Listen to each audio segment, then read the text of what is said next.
What up, y'all? It's your boy Jay Hatch, Creative Space Podcast, right here at the Sound Collective NYC. So I'm here with somebody today who's basically my brother, not only in the music game, but also in real life. You know, you can make friends in this music industry, on the contrary to what other people may say.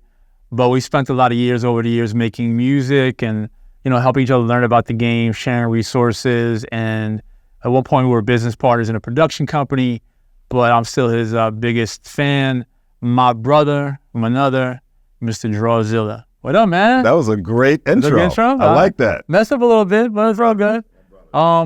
So what I've been asking guests for the first time when they're on here, yes, is you know, if you were to explain to somebody who you are and what you do, what would you tell people?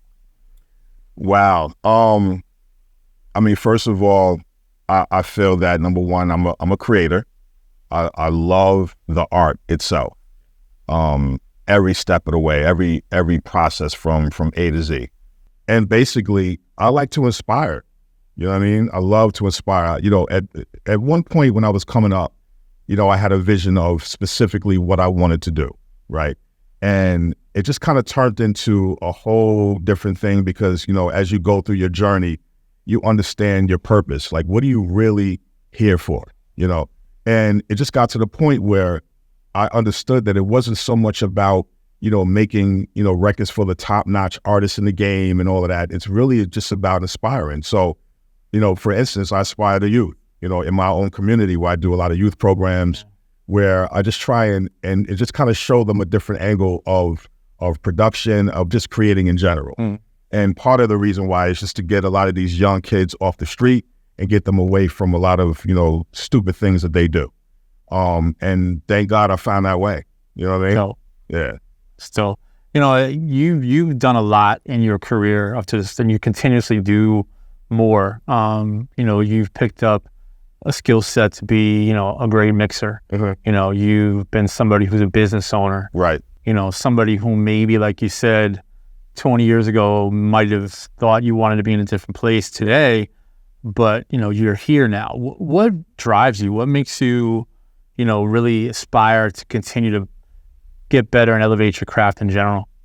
I think just the passion, to be honest with you, man. You know, there's really no, you know, long answer for that. It's just the fact that, you know, I love what I do. And when I actually complete it, I feel great about it because, you know, something happens after it. Right. I'll just give you a perfect example. A lot of the events that I do, right?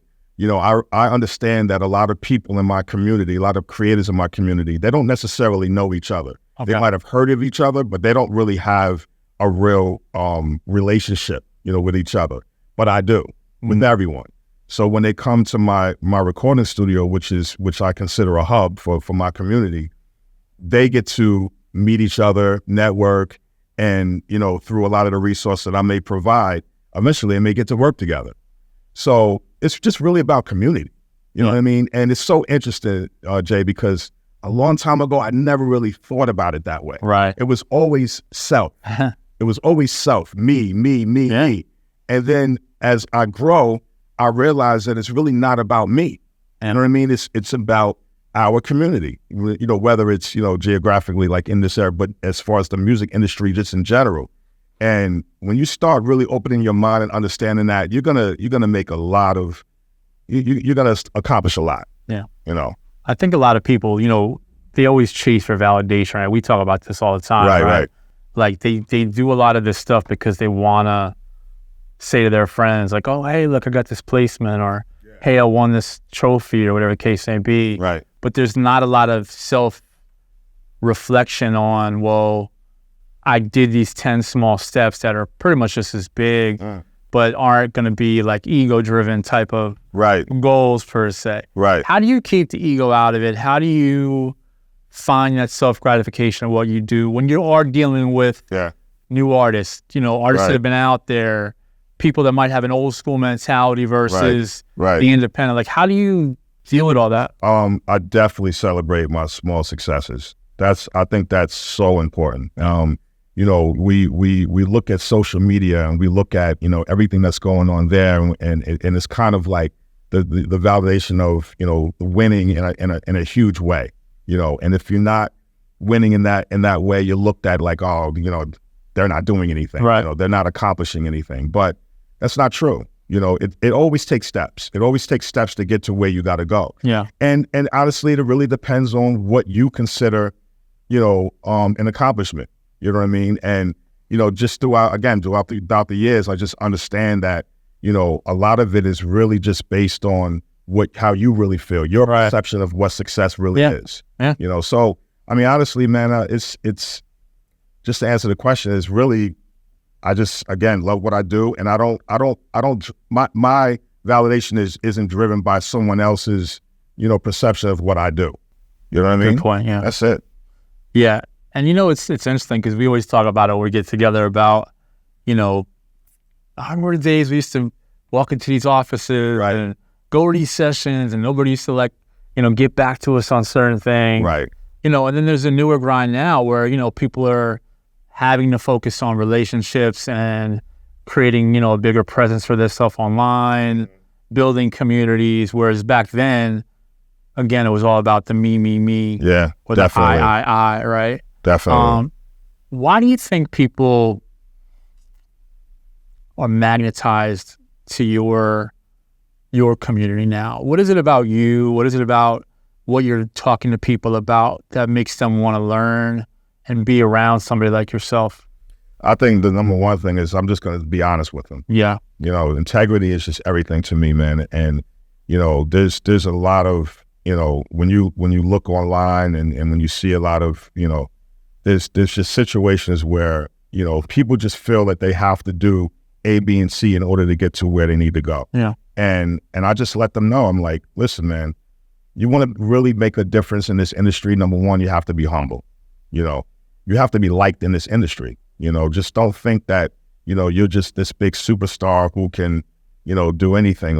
Understand that there's steps that needs to be taken and understand it. So I think part of it with me is really teaching them, just letting them know, like, this is what needs to be done first, second, and third, and not to say that I know everything, I know the whole formula, but, just from my experiences of what I've gone through, I just understand that there's a certain way of how to go about things in order for people to really just accept, what you do and who you are as people, because the talent is one thing, but again, if you're not liked, if you're not, admired in the industry, it doesn't even matter. Yeah. Nobody wants to work with an asshole. Exactly.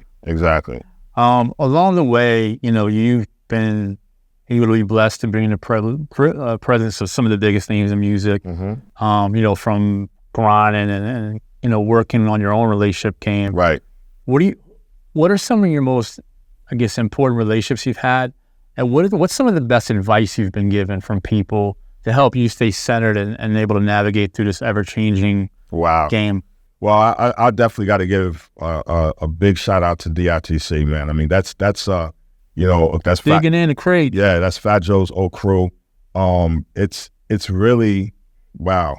Just I guess to really put it in a right way, when I first started really working with them, they taught me a lot, but it was more just about how to really navigate creatively, right? And understanding that the only way to really do that is to make sure that you just work in certain steps, right? And they also, number one, cut me my first check ever, in the music industry. So that was something that was just really, really huge for me. I would probably say this coming from Law Finesse, definitely stay focused. Stay focused on what you need to do, as far as, just trying to get to the next level.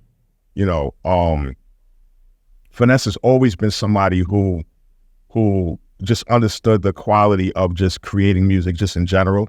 So it kind of, just watching him and just being able to really see the direction that he goes, I kind of just got a lot of that from him and a lot of that from Buck Wild as well. So I think just being focused and just understanding that, you just have to continue just on the path, right? And just be consistent with what you're trying to accomplish. Okay. I want to talk about the mindset of the new creatives. Right. You're in the studio with these guys, you're teaching these guys and girls, kind of work around some of the issues that, they maybe can't on their own due to resources, due to relationships, due to knowledge, due to the lack of taking the time out to find the knowledge out. And I know, you're very vocal online about certain things when it comes to that. Right.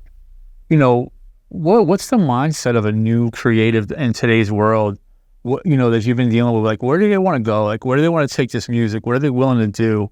What are some of the sacrifices they're making? So I'm going to be very, very honest. I think that this generation can be very lazy, and they don't actually know what to really do because they're not taking the time out to find out. Going back to, when you look at things online, everything is just 1, 2, 3, 1, 2, 3, microwave. So, they are looking at these situations and just assuming that they can just get by, So for instance, I was talking to a young lady who is a creator, and she literally is in the studio once every, I would say about 4 to 5 months, right?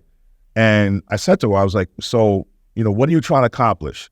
And she, kind of ran down a couple things, but I said to her, well, how are you going to be able to really establish yourself without having that consistency of content for people to really, look at you and say, I really mess with this person. Like I'm becoming a fan, by you just thinking that you can just do one thing at a time, very sporadic.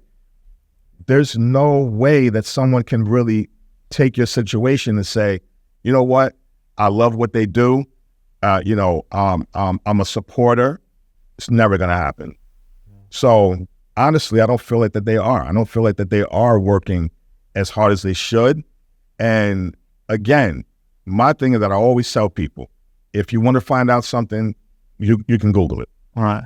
Ask a question, ask people, get to a point where you really look at that and say, you know what, I'm going to figure out a way of moving forward by getting the information and not just assuming that it's just going to come to you. Because it just, from the day that we started in this music industry, it never happened. No.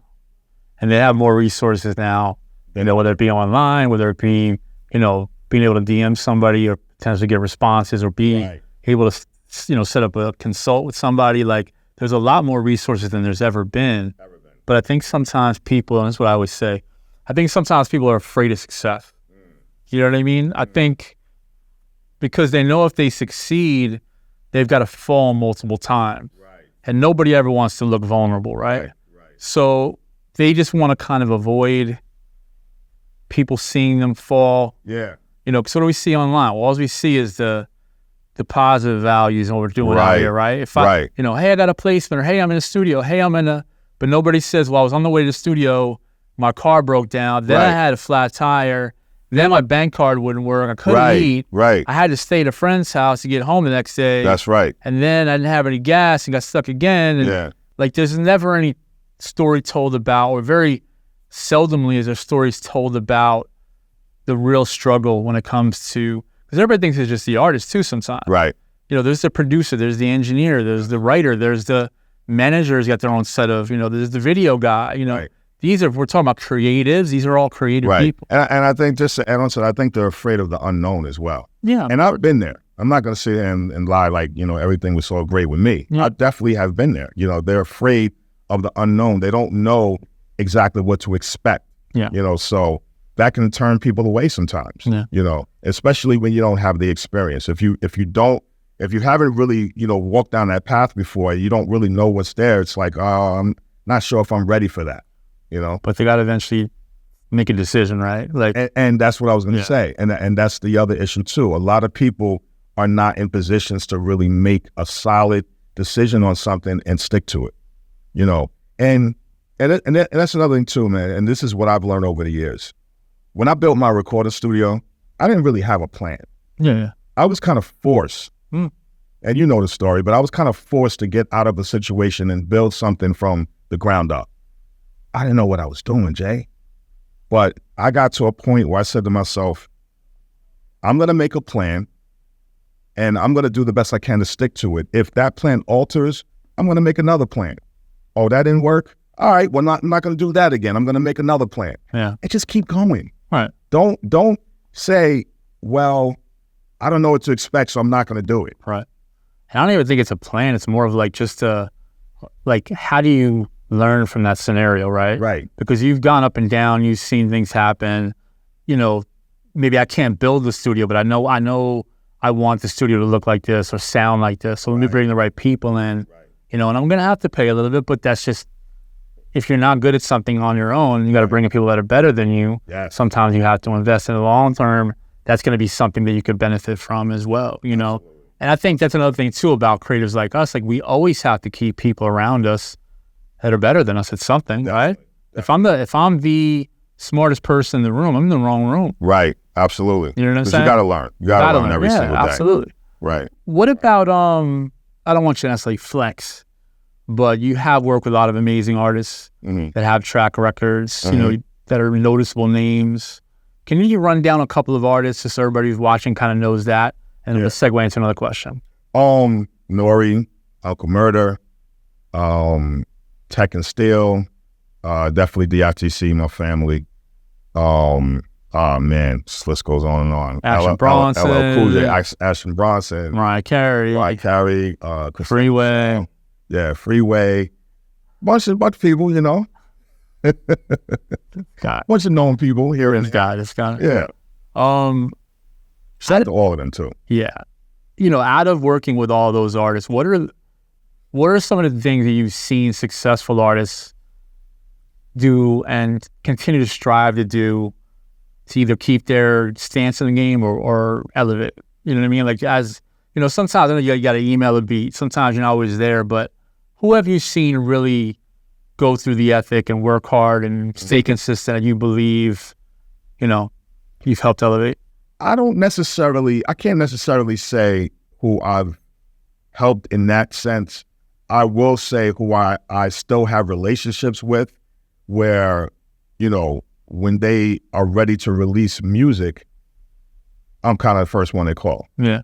And on top of that, just having that great rapport, you know, that goes beyond music. Right. You know, or even if it's within music, but will help them in other areas like maybe graphic work or, you know, a connect to another engineer or somebody like that.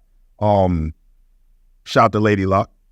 Lady Luck is somebody who I've never had the opportunity to really do a record with her, but our relationship goes beyond that. You know, I linked her with certain people in the industry that was, you know, that pretty much helped her situation. Yeah. Definitely saw somebody that's a really, really good friend of mine that I've worked with, you know, a bunch of times. We have about 20 records by now. So yeah, I think, you know, those two are probably, you know. Yeah.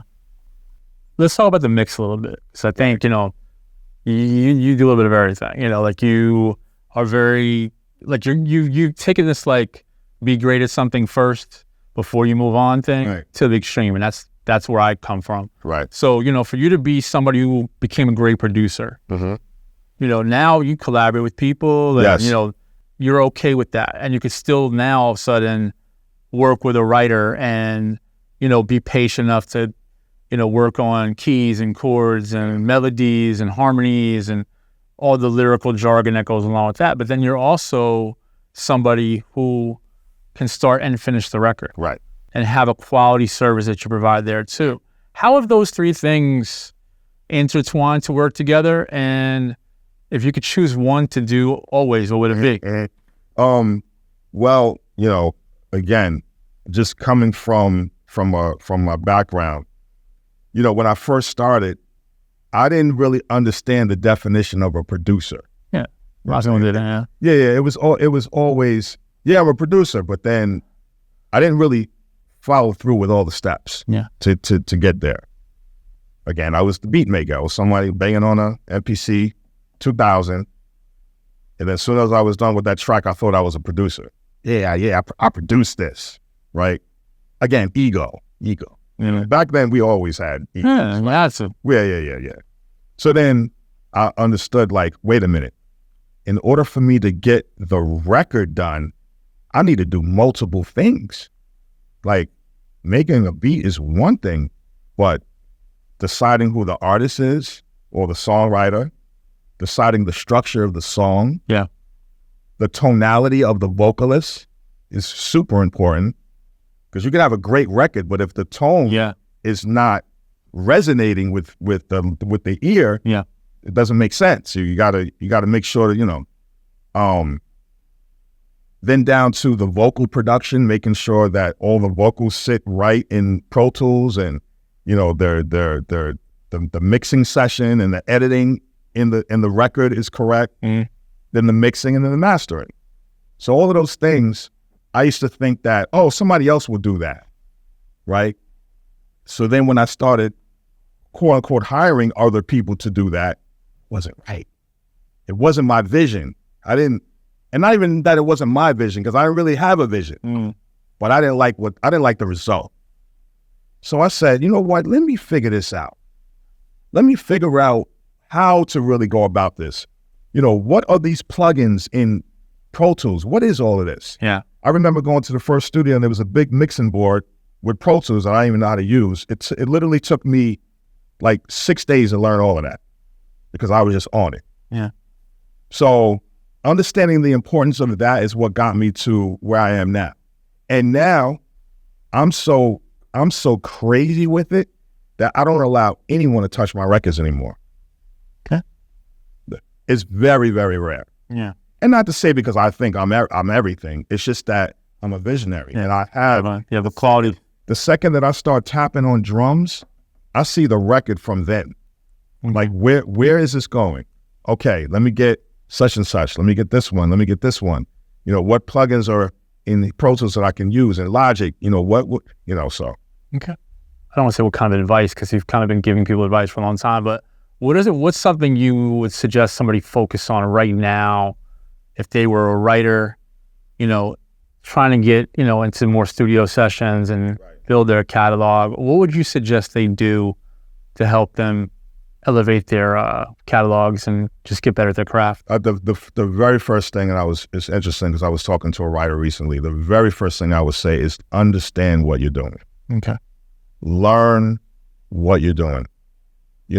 As a writer, especially if you're a reference singer as well, which most writers are, but if you're a reference singer and, you're tapping on these keyboards that's behind us, understand what sharp is, understand what flat is. Now, understand chord progressions, understand where you are sonically in a record, because a lot of these songwriters, what I notice is that they don't really have that skill set. They love it and they want to do music, but then when it comes time to laying some ideas down, melodically, things are just not there, And I'm a strong believer in create from your heart, create from your heart.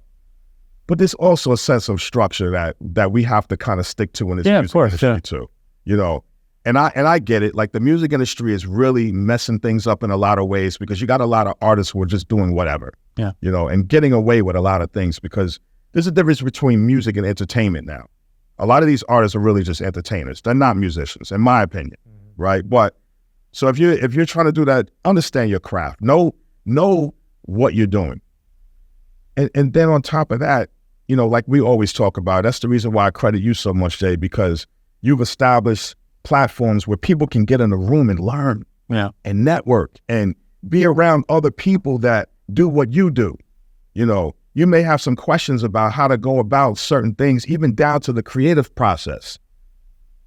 Be in those rooms and talk to people. Learn, and then at the same time, if you think you have a gem, offer that gem too, because that's what it's about. So I would say that. Definitely. Okay.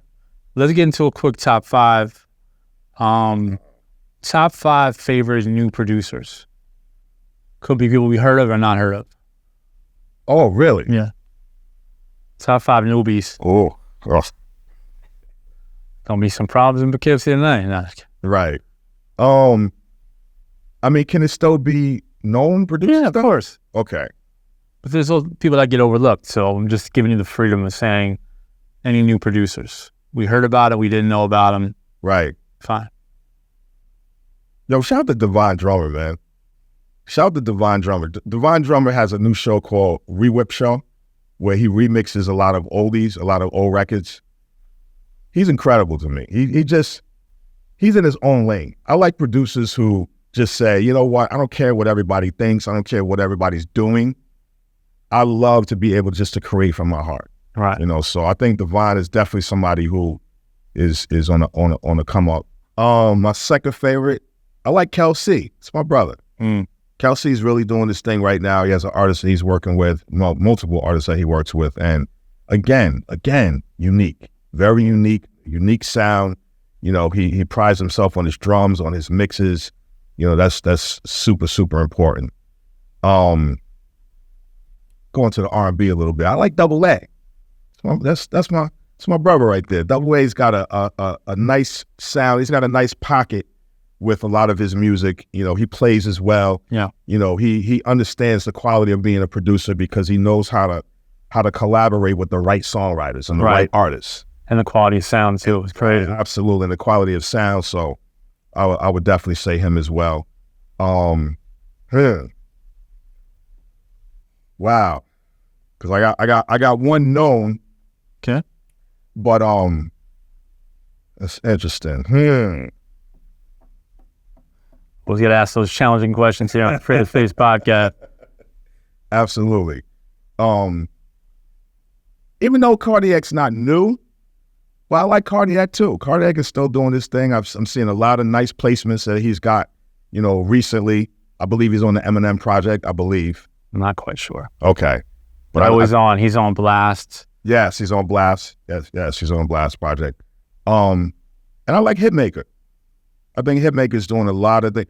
I think the difference between Hitmaker and a lot of these other guys is Hitmaker's not necessarily touching keys, or he's not necessarily, programming drums, but he understands, again, the quality of bringing creators together. Yeah, and great ideas too. Absolutely, and I definitely have watched him, you know, from afar, of course, in the studio where he's able to direct the vocalists and, you know, and just kind of like help move notes around in the studio. So, you know, again, that's all part of production. Yeah. So yeah. All right, so let's flip it on the writer's side.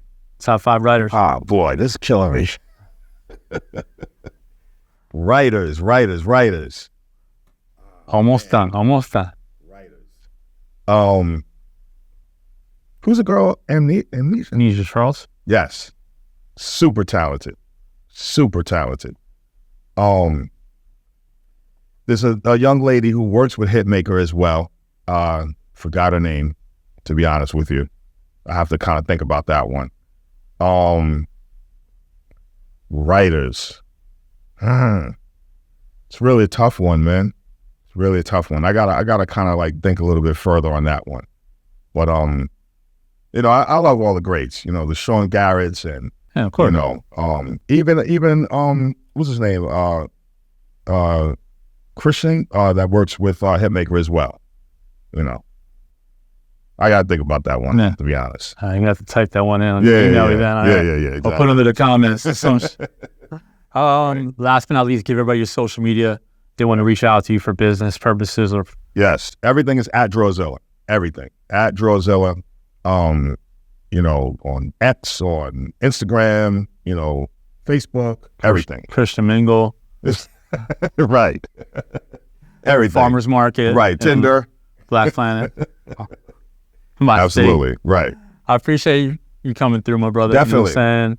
Been a minute since we switched this side of the table where I'm interviewing you. Yes. But this is a Creative Space Podcast, Sound Collective NYC, right here in the heart of Wall Street. We out here, man. Watch out for this episode coming real. Yeah.